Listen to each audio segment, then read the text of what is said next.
Guys, we are live. Welcome into the Gashouse Gang. Bernie Miklasz, Kevin Wheeler with you here for the first Gashouse Gang of 2025. Bern, we get to ring in the new year. How's it going, man?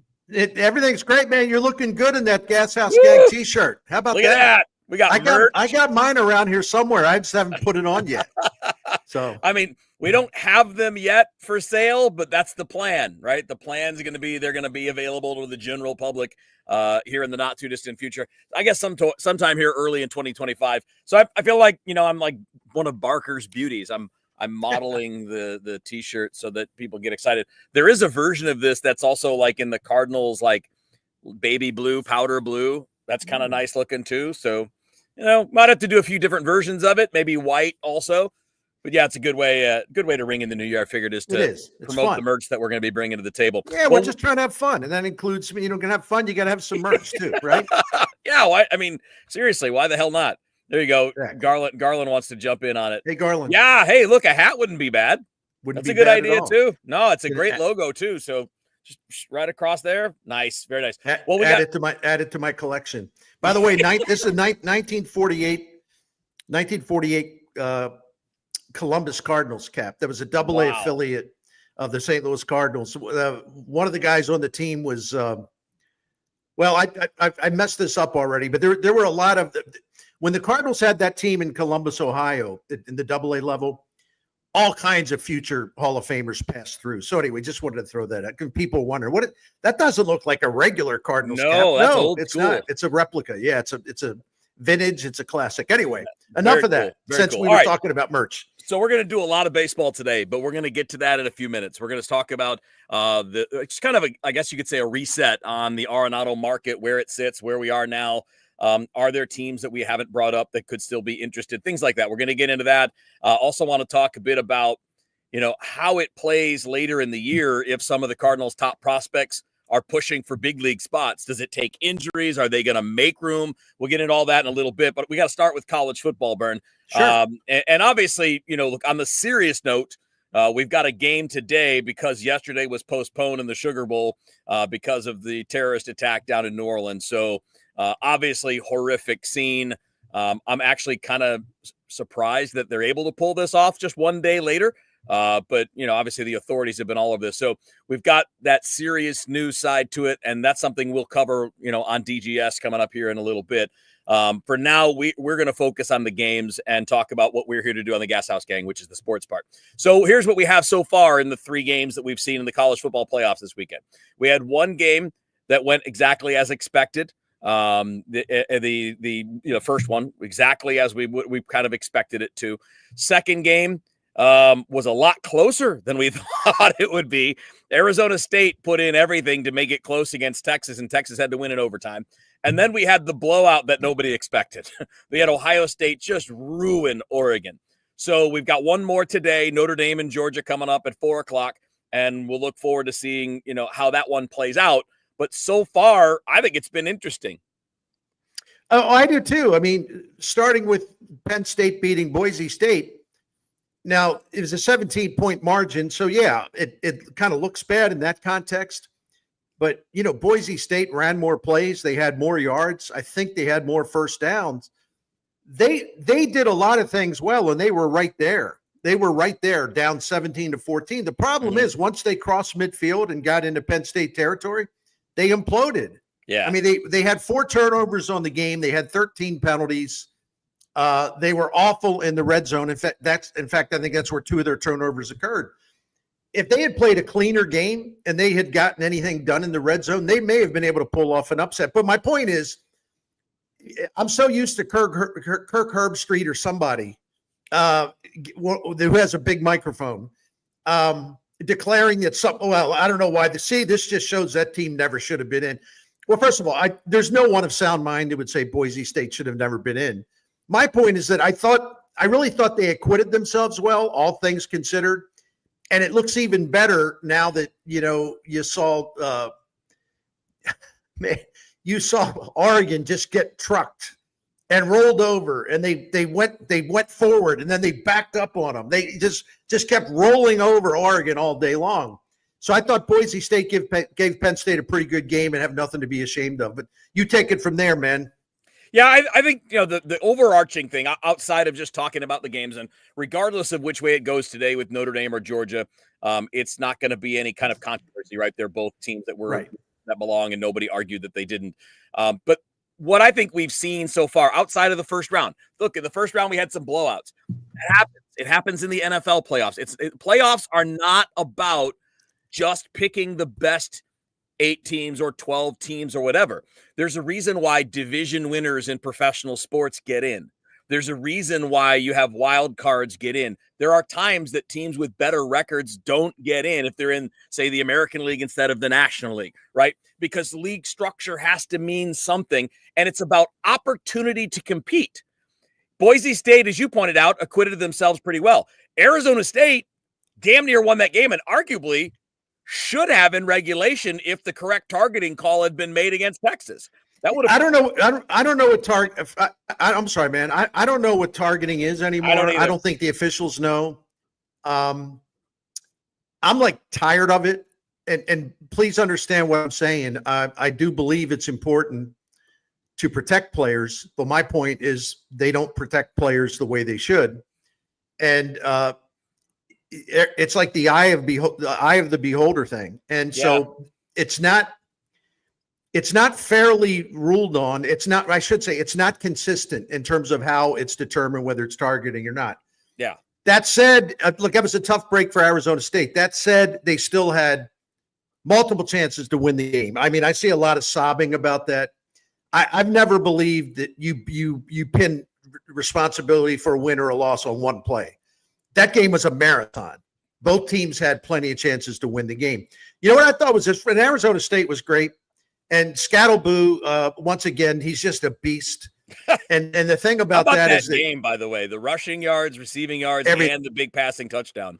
I mean, and the thing about it is, watching the game, he's on the sideline getting sick. He's having a tap out during the game, and it looked like he was totally wiped out, just a man totally exhausted. And then he come running back out there again. So there was a time you're like, listen, that dude gave it his best shot. He got beat up by that defensive front Texas has early on. And it just wasn't going to be his day. And it looks like physically he's drained. My gosh, Terminator stuff. He just regenerated over and over and over and over again. And you know what? And if I could, this is related. What the Scattleboo stuff's related to what I wanted to say, because I think I love what Arizona State did, but they were able to get back in the game because it was Steve Sarkisian's a wonderful man and he's a great recruiter, but he's like your guy, Mario Cristobal down in Miami. Yeah. I cannot trust Sarkisian in games in big spots. So you have this big offensive line and you just muscled Clemson out of the way in the first round, right? You just physically got them out of the way and ran on them all night long, right? So they come out, okay, great. They 2 plays touchdown early. And then I guess Sarkisian thought, well, we can throw it all day. So they tried to throw it all day. They entering the fourth quarter, Texas had only 27 offensive plays up to that point because of all these 3 and outs and all of these stupid passes and Ewers throwing into double coverage. They let Arizona State hang around because the game plan was asinine. It was stupid. And what happened in the fourth quarter? Well, they find this late third quarter. They find, well, you know what? We're not really getting much done in the air since the first series. So I don't know. Maybe we should run the football since we're physically stronger and more athletic than Arizona. And you're loaded with nothing but offensive linemen that are going to the NFL, right? Yeah. So it's unbelievable. And I'm not. I've never trusted Quinn Ewers. Now listen, to his credit, they were done, and he stepped up in overtime in a huge way. So that he gets to go out as a winner. But he was awful in that game up until then. Yeah. And I don't trust Texas because I don't trust the quarterback.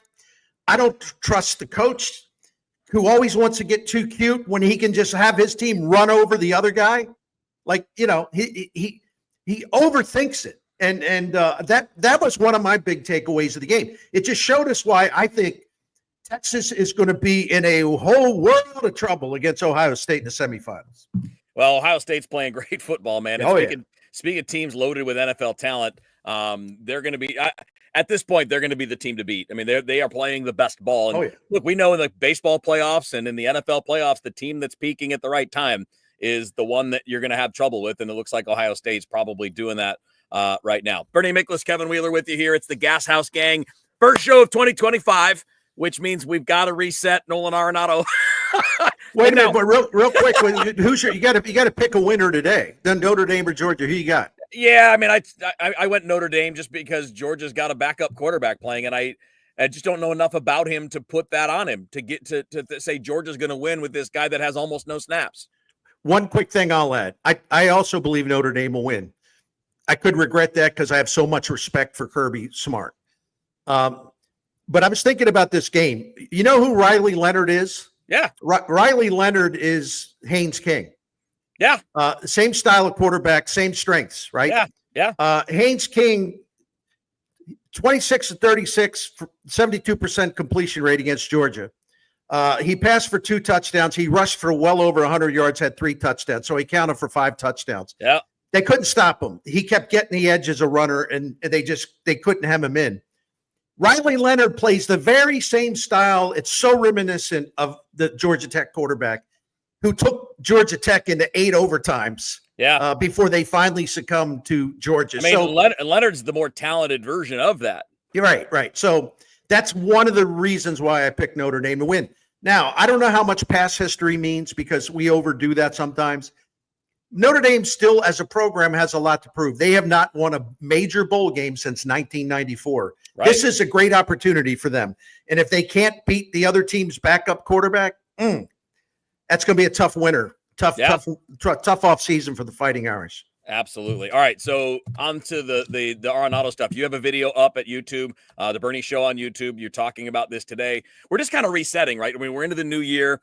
There's not been a lot of news. You know, nothing has really changed in terms of reporting so far in the last few days. But I thought it'd be important to just kind of reassess where it is because we're not hearing a lot about the Yankees having a ton of interest. We've heard a little bit about the Red Sox.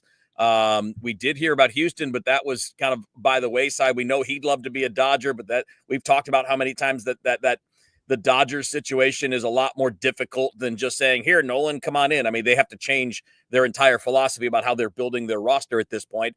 So you had the Angels listed. I mean, does he want to go there? I guess maybe if you're going to choose geography instead of competitiveness. But I was trying to go through it and see, are there other teams that we're not talking about? Like, as an example, the Alex Bregman sweepstakes are going on, and there have been reports here that Detroit's in on it, right? Now, Ken Rosenthal said today, maybe not as much as people think, like certainly not at the level that Bregman wants the contract to be. But I was wondering, I've had people say, well, would Detroit, if they miss Bregman, would they be interested in Arenado? And I don't think so. Because what they're looking for is a bat to bat second or third in the lineup that gets on base, that can drive in some runs and hit some home runs. Well, I mean, Arenado's got diminishing power. He doesn't draw walks. He's older than Bregman, and what scares them about Bregman is the latter part of his contract. So if there's no Bregman deal done, it's because they're worried about that deal at the ages that Arenado currently is. I don't know how you see it, Bernie, but man, it's becoming a tighter fit. There just aren't that many spots that make sense. Yeah, and I don't know.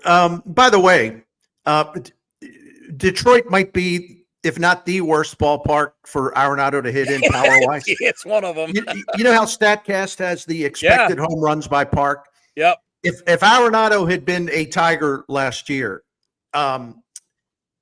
this includes all games, but obviously the home field factor is hugely important. It's half the games. He would have hit 11 home runs last year. Yeah. 11. Believe me, I've been to the ballpark. I've been to Comerica. I've been watching games there forever. Obviously, I grew up in Detroit. You right-handed power hitters, it's worse there than it is at Busch Stadium. Oh, no doubt. In part because center field's so big. Center field's 420 straight away. I mean, it's a huge outfield. It's fair to left-handers. Lefties can hit for power there. Righties have a much harder time, and that's a good point. And that, by the way, it's one of the reservations about Bregman. But what makes Bregman more viable is that he walks. And when you draw walks and your on base is 340 instead of 315, that's a valuable asset that's going to last. So I would agree that's not a good place for Nolan. And by the way, it doesn't sound like someplace he would approve anyway. No, I don't think he'd go there. They're not a clear contender, right? They had a great one last year, but they're an up and coming team. I think they got a bright future. But as if you're the Tigers, though, you have a couple of young third basemen. I don't know, maybe you ride with them. I don't know, but Bregman ain't going to get the $200 million. I mean, Scott Boras. No. I would hate to think on behalf of the player that Scott Boras is going to repeat his disaster of last spring, where he kept pitchers out and said, "Oh, they'll come crawling to us," and they didn't. And he had to quickly, shuffle Jordan Montgomery off to Arizona on a 1-year deal or one year plus an option. And Montgomery wasn't any good because he never had full preparation. And Blake Snell was good, but Boras misplayed the market last year. Is he going to do the same with Bregman? Bregman's going to have to drop his price, and then I think you'll see some other players jump in, or some other teams. But I'm with you. When John Mozeliak, like early December in the winter meeting, said like it's our intention to trade Arenado, and he let the cat out of the bag.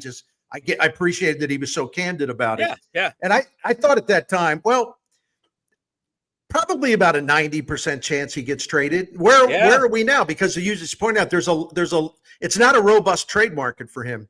So as the days and the weeks go by, it seems more likely that he'll stay. What is it? Is it about 50-50 now? Is it lower than that? Is it lower? 50-50? And then next week, does it drop some more? And the week after that, it drops a little more, right? I mean, it doesn't seem to clear. I mean, we know that the timing and everything else is connected to the Bregman market, right? Maybe it's Boston if they lose out on Bregman. Right. Where, they're looking for a defensive upgrade. They've already got a loaded middle of the order. So they would really just be looking for him, come in, bat sixth, and play great defense. And we'll get Devers off a third and move him into a first base DH situation where he and Tristan Casas go back and forth between those two spots. I mean, like they would be a team, but the Yankees have been really calm on this. Although, look, the Yankees could at any point go, let's do it. Right. That's the kind of team they are. They have that kind of juice to do whatever they want. But we also, the big part of this is not just figuring out teams that could use him. It's also combining that with where he'd go. And that's really, the bigger limiting factor. I just don't like Seattle might want him, but I doubt he wants to go to Seattle. No, it's another bad park for right-handed batters. I think you never count out the Mets, and I've reading some of my friends in New York. Yeah, and they're in on Bregman too. Yeah, they could definitely sign Bregman. Steve Cohen, now that he made it through the holidays, he'll get bored in a couple days. And he may say, "Well, how come we haven't signed Bregman yet? Give him what he wants or whatever." So that could be a possibility, and I think I wouldn't eliminate the Mets as a potential suitor for Arenado, because they have Vientos, who's a really good player, but he's terrible. Very good hitter, I meant to say, the young kid. Yeah, he's not a good terrible defensively. So they can move him to first if they don't bring Alonso back. Yeah, see, that's the other thing. It's Arenado's tied into the Alonso market to a degree too. Right, exactly. So I've got to be patient. I know we're all kind of burned out on it, but just like you said at the top, my man, I thought we, should just reset in now it's 2025. Yeah. Because I don't think a lot of Cardinals fans, and I don't blame them, we're spending the last week or two fretting over Nolan Arenado. Yeah. They had other, they wanted to enjoy the holidays and quit worrying about silly things. So, but it deserved a reset. So that's your reset. Yeah, that's it. Exactly right. It's the Gashouse Gang here on all of the KMOX social media channels. Obviously, you'll hear this on the air as well. So if you're hearing it on the air, hi, welcome in. Bernie Miklasz, Kevin Wheeler with you here. Bernie, I wanted to run a question by you that I think is fascinating about the Cardinals as we get into the season, right? Sure. The entire point that we keep hearing from the team, not just, from us, but from Mo, mostly Mo. I mean, let's be honest, he's the one that does most of the talking on that stuff, that it's a reset. And a lot of this is about providing opportunity for players to assert themselves, for players, Jordan Walker, Nolan Gorman, right, to show where they fit in. So let's fast forward a little bit to, say, June or July. It doesn't really matter when. But the Cardinals do have some really high-end prospects that could legitimately be pushing for roster spots. Like J.J. Weatherhold is that kind of guy. Quinn Matthews is that kind of guy. So it doesn't have to be about either of them. It could be about anybody, but if the Cardinals have one of their highly valued prospects who gets to the point by midseason where you're like, man, this guy is dominating in the minors, we got to get him a look. How do you think they approach that? Like, do you think that's the point where you're like, okay, Miles, your contract's up at the end of the year. See you. We'll pay you to go away. Is it going to take an injury to create that opportunity? Because if 2025 is about finding out, shouldn't you find out about some of those guys too, if they show they're ready? Not just automatically, but if they show they're ready. If Matthews comes out this year and does at AAA Memphis what he did last year at 3 or 4 levels, don't you have to create space regardless of what that means? It's the proverbial no-brainer. You have an average rotation at best right now, and you also would be, and I'm giving them extra credit. I don't even know if it is average. It's probably it's probably below average, though not awful. But that also includes, Eric Fetty still being a part of it, and that includes Sonny Gray pitching well, which I think he will, and Palante repeating what he did last year. So which they have the makings. Lock, by the way. I mean, it's very possible, but it's not a lock. Yeah, but he's had, he was a good starting pitcher as a rookie, but they didn't want to keep him there. So, but they're counting on some people. The whole Steven Matz thing. Are they counting on him? Are they serious about Miklasz? So it's an iffy rotation. Maybe they'd like to bring Kyle Gibson back, but that sort of fits into your question because we in the media keep talking about that. Well, I think they're just waiting it out a little bit, see what happens. But I bet you they bring Kyle Gibson back. I'm not making fun of the idea. I like Kyle Gibson. I thought he was underrated when they signed him, and people were telling me I was crazy. I think people saw that actually he comes with a lot of benefits.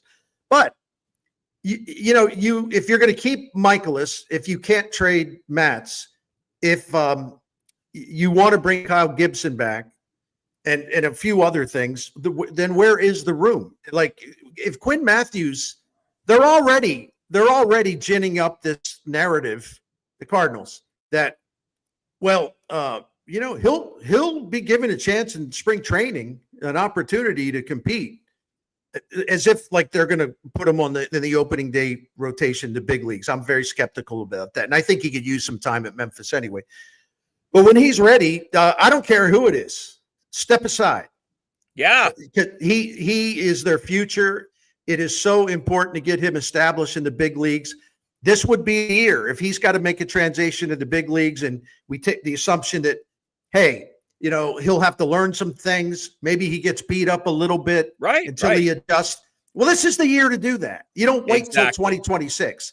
And the sooner the better. Let him get through that transition of graduating to the major leagues. But what about in the second half of the season? What if Tink Hence is ready? What if he's just like lights out down? I assume he'll be in Memphis. People say, well, he could be your closer. I don't want to make him a closer. He's been fragile. The up and down of being a reliever, with his history of injuries. No, I'd rather see him every 5th day. So what are you going to do? Let Tink Hence stay in the minors all year? That's why I still have skepticism about this whole youth movement thing, because number one, they started it last year. And number two, I'm not convinced they're going to give full opportunities to people that should be getting opportunities. Victor Scott, Ivan Herrera, there's still that stuff going on where, as you've pointed out a lot, well, they're going to put defense first. They're going to put defense first. Yeah. Okay, great. Unless you have another ruinous offense that's going to prevent you from winning games, right? Right. You got to score to win. Yeah. So I'm not convinced. I'm not convinced of it. Well, I would throw this out there too, Bern. I think they still have to move a starter now. Right. Michael McGreevy should be in your opening day rotation unless he implodes in spring training. I forgot to mention him. Yeah. Yeah. There is nothing left for him in Memphis. Nothing. Especially if Matthews and Hence and Graceffo are going to be there too. And I know Graceffo could end up in the pen, in the big leagues, whatever. But the point is, McGreevy has not. And by the way, he's not going to be any worse than the back end guys you're going to count on anyway. I think it's important, to create an opportunity. So when you're looking at it with Sonny Gray, Eric Fetty, Miles Miklasz, Andre Palante, Steven Matz on the roster now, one of them's got to go. You can't even think about Kyle Gibson because now you're blocking McGreevy again. And McGreevy is ready for a chance. I don't know how good he is. He might not be good at all, but I know this. He can't be worse than Miles Miklasz has been the last 2 years. No, I mean, Miles has been one of the worst starters in baseball for 2 years. Yeah, there's value in innings, but that's about it. Well, McGreevy can give you those though, right? He's been an innings guy in the minors, and he kind of reinvented himself in the minor leagues because of in Memphis after he had struggled for too long. But Dusty Blake, the Cardinals pitching coach, got him to change the shape of his slider and throw that more often. And I think he was dabbling with a sweeper, and all of a sudden, that thing's got a lot of movement down in the zone, and no one, major league hitters couldn't do much with it. So McGreevy should be in the rotation. You're right. Thanks for filling me in after my oversight there. Oh, there's so many names, which is kind of the point, right? Yeah. The point of our conversation is there are too many names. You got to clear some out. Well, was it Chandler? One of our watchers. I got his name wrong because it's off the screen now. But we just had one of our watchers, Garland, said the young pitchers, even if they do well, they'll be on an innings limit. So I would think we need another starter. Not necessarily. This is where I wish Chaim Bloom was calling every shot. You know why? Because they raised a lot of pitchers in Tampa Bay when he had an influential role there. And you know what Tampa Bay always had? They always had a surplus of relievers. They had more relievers they knew what to do with. So if they had to back off a young starting pitcher, they had the bullpen depth to cover those innings. And then when some of those relievers did their thing for a couple of weeks, they'd go down to the minors until things were back restored in the rotation. You don't have to add a mediocre starter just because you have young starters and you think, well, they'll be on an innings limit. It doesn't justify bringing in more mediocrity. Now Gibson's a little better than that, but still it's kind of the same thing. Yeah, well, I would say too, like McGreevy threw 175 innings last year. Right. Do you want McGreevy in that role? 150 in 26 starts. Right. So, like, those guys are not. I'm not worried about workload with those. Now with Hentz, he's not even throwing 4 innings a start. Right. I'm worried about that. I'm Should legitimately like he's not going to be ready at this pace to be a starter in the big leagues. Stuff wise and performance wise, he's probably ready now. But innings wise, he might not be ready for another year or two. It's kind of scary. I keep joking about it. It's like at this point, to your point about the lack of innings that he's pitched in the minors, he'll be ready for the big leagues. I'd say 2031 maybe. So, I mean, he made 20 starts last year and threw 79 innings. I mean, I'm not saying they're wrong for doing that. He threw 96 innings the year before that in 23 starts. I'm not saying they're wrong, but I'm saying that they clearly think there's something to be extra careful with because this was, and we've talked about it, Bern, and in fact, Matt Pauley and I have too. This is a team that actually has pushed their starters. That's been the new philosophy. They've been pushing guys to go 6 innings and 7 innings, right? So if they're doing that with everybody but him, it might mean there's something they're worried about. That's right. I agree with that. Position players other than Weatherholt, maybe Chase Davis, but he would have to be extraordinary to get a call up. I'm not a Chase Davis guy. I'll be honest with you. I think there's just way too much swing and miss there. Well, that's what I meant. But let's just see if the gaps in his performance that he's got to get better at. Let's just see if he can close them. See if he can start to, cover up, improve his weaknesses. That's my only point. I didn't say right now. I just meant this is predicated on him showing excellent form at AAA, where he's corrected some of the flaws in his approach and the swing and miss stuff. How do we manage JC if Arenado's here? I think it's a good chance he winds up back in Memphis to start the season. Here's why. Because you're right. You're totally right. And I'm still astonished that if under the scenario where Arenado's the third baseman again, there's still people that insist that, well, that's all right. You moved Donovan to second base. Oh, is that right? Oh, is that right? Okay, so what happened with the season of the young and we got to get Gorman 600 plate appearances? Yeah. So, well, you make him the DH. Oh, do you? Okay. Well, so Burleson sits on the bench? What? Huh? So, no, I mean, you don't need 2 super utility guys. So, JC might not even crack the big club at the start of the season, but you will see him at some point, 25 though. For sure. Yeah. And people will get hurt, right? Opportunities are always created, but if this is a year about creating opportunities, we got to talk about how you do it. That's exactly right. So, the other thing they put, and I always mispronounce his name, and I know I'm going to talk about Saliga here in a moment, who are our proud sponsor, and we're proud of them. They put, what's his name, dude? Help me out, because you're good at pronouncing names. I'm not. This outfielder, the Cardinals fans have been buzzing about it, and the Cardinals finally put him on the 40-man roster. Koperniak. Koperniak. Okay. Is he going to get a chance if you put him on the 40-man and he went to the Arizona Fall League? Is he ever going to get a chance, or is he like one of those John Gall guys, right? You know what I'm saying? Yeah.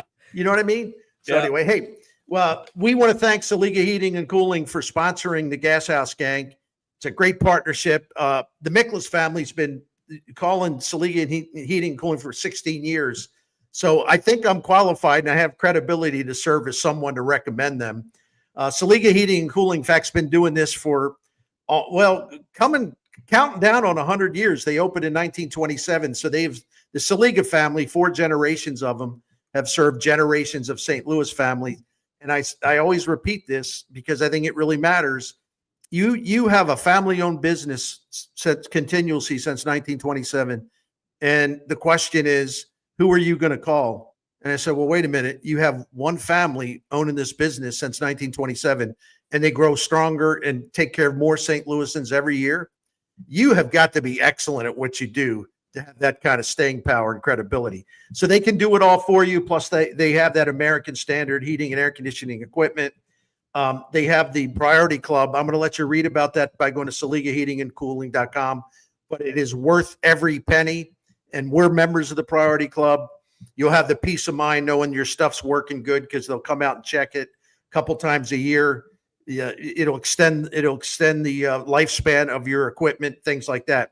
So Saliga Heating and Cooling, financing options are available, subject to credit approval. Go to SaligaHeatingandCooling.com, SaligaHeatingandCooling.com, and you'll see the phone number there. Thank you, Saliga. Bernie Miklasz and Kevin Wheeler with you here on the Gashouse Gang. Burn, we got about, 5-6 minutes or so to finish up. And I think we should start off, first show of the new year, just kind of talking about the Blues heading into the new year.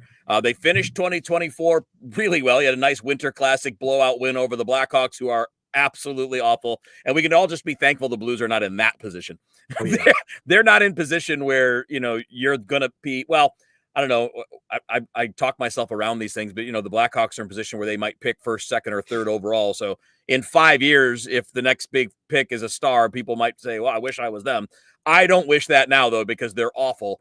And this Blues team is not awful. They've shown some signs under Jim Montgomery of getting better. The offense has ticked up. What is it now, Bernie? It was 17 goals, actually 19 goals in the last 4 games, 17 in their last 3 wins. So there are still some inconsistencies. They're still losing some games that they shouldn't, but there are also some things that have gotten better.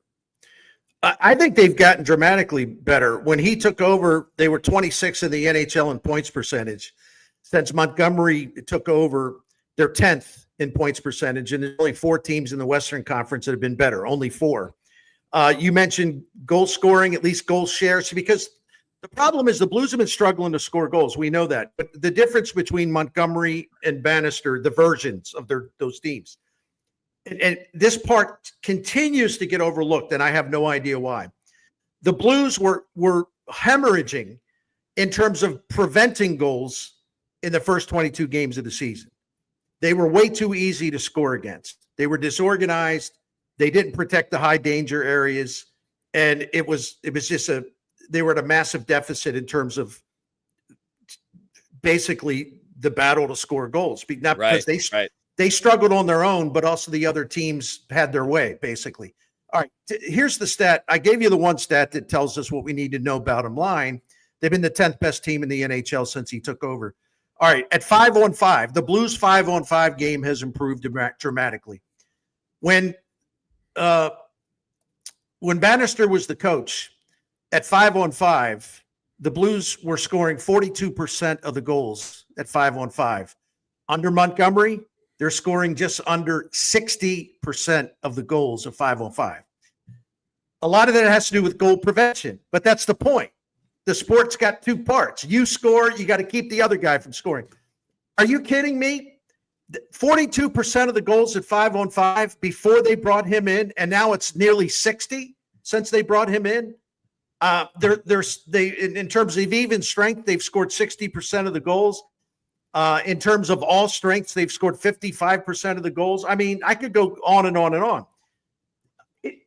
It's not just that they've improved. They have improved dramatically under Jim Montgomery. And look at it this way, for example. And just in terms of goals for and goals against, like when goals against, they were given up before the change. They're giving up about 3.33 goals per game. Now under Montgomery, it's 2.5, and they have also increased their scoring. It's not by like this wow type of amount, but they have increased their scoring. They're a much better team than they were before, and I think that realization needs to become more widespread. That's just my opinion. They go through a little stretch where there's a lull, and it's like, I guess the coaching change paid off for a little while. The coaching change is paying off in a big way. Wheels the thing, and I know I've been monopolizing the conversation. The thing is, as good as they've been under Montgomery, I don't know. I still think it's going to be a big push for them to get in the playoffs. I think they have a lot of work to do. And I'm not so sure they'll get there. Money Puck has them about a 13% chance to make the playoffs. Yeah. I'd give them a better chance than that, but I think so, what too. do you think? Yeah, I would agree with that. I mean, they're only 3 points out right now. So, I mean, that feels pretty light. And the teams that are immediately in front of them aren't significantly better than them in terms of talent or anything like that. I think what I'm still doubtful about is that streakiness that you referred to. Because, I think you're right 100%. Nothing you said is anything I disagree with. I think they're markedly better under Jim Montgomery. It is just look at it. They control the game more, right? I mean, the best way to play defense is to have the puck. When you have the puck, the other team's not going to score, and they're doing that a lot better. So it's visible, it's measurable via numbers, and what I need to see is more consistency in the outcomes. You start off and you win 4 of the first 5 with an overtime loss. So you get 5 straight games with points. And then after that, you lose 3 out of 4 and 7 out of 9. And now you're back to winning again I just want to see it level off that's it. That's all I'm waiting for. When I see that balance out, wonderful. I'm locked in. But I mean, I do see significantly better performances since you made the change on the coach. I mean, it's the style of play, the energy level, the possession numbers, everything. I interpret that one inconsistent streak. I interpret that differently than you do, with all due respect. All good. Because here's the difference. They were still salvaging points out of games that they, quote, lost in overtime or shootout. 2 overtime losses in there. Yeah, so you got the point. So I mean, during that one phase, they were 2-3-2. I mean, that's hardly a train wreck. I mean, you're holding your own. In other words, you're not playing your best hockey, and they did get outscored during that 2-3-2 stretch, but they were doing enough to salvage a point in those games that went into overtime or whatever. They were still preventing the bottom from falling out. And yeah. I think that that's actually kind of a big deal. It is very big deal. And I guess, if it balances out, then they're going to be a playoff team. And then we can start talking about how dangerous they can be and whether or not because the one thing it's nice, Bern, and we'll close on this in a minute, but you have a goalie that can get hot. Right. You have a goalie that you can ride, so you don't have to be the 2nd or 3rd seed in the West to have a chance at advancing. I'm not talking about winning a cup right now. I'm just saying to win a series in the playoffs, you have the goaltender that's done that. You know that's possible. It's not a lock, but it's possible. So if you get to that point where you're seeing that consistency and you get into the playoffs, there might be some fun in those playoffs. If not a cup run, at least some fun. Right. I agree. And Hofer's been pretty damn good too. Yeah, he's great. I mean the Blues how about under this team, by the way, for the last 15 years, just churning out goalies left and right. Yeah, they're the last time I checked, they could be second now, but since the coaching changed, because the high danger traffic is not as perfect. They have cut way down on allowing high danger chances under Montgomery. Yeah. The goalies are not under a constant barrage now. And so the Blues, the 2 of them have combined for either the first or the second best save percentage in the league since he took over. So yeah, That's pretty good. A lot of check marks, but they're going to need help because they're still playing some guys who are getting too many minutes because they don't have anybody else. Right. But like Wayne Gretzky said the other day after the Classic, he thinks, and he knows Doug Armstrong very well. You know, Gretzky said he's waiting. He's going to add something. He'll make a move or two to give them a chance in the stretch run if they're close. So we'll see. Something to look forward to. Hey, at least it's entertaining again.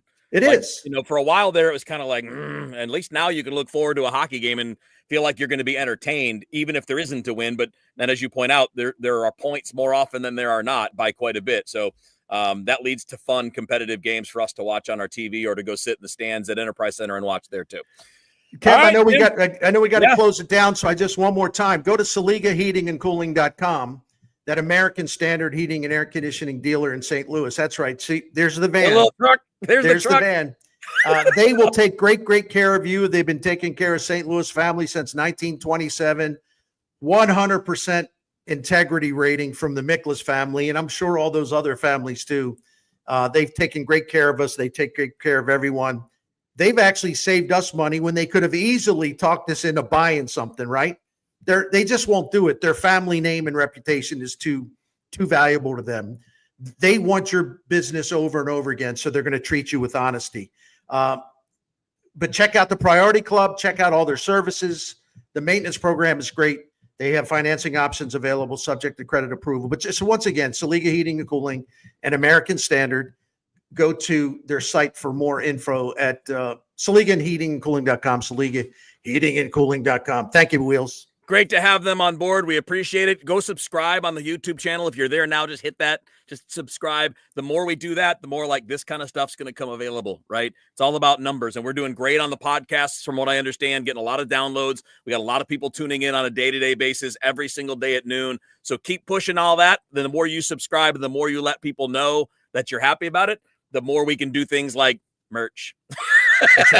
Get some shirts and some hats going. Absolutely. Bernie, have a great day. Happy New Year to you, buddy. We'll talk to you on DGS tomorrow. All right, Wheels. Thanks, bud. All right, it's going to wrap it up for the Gashouse gang here on the first show of 2025. We'll talk to you guys again soon.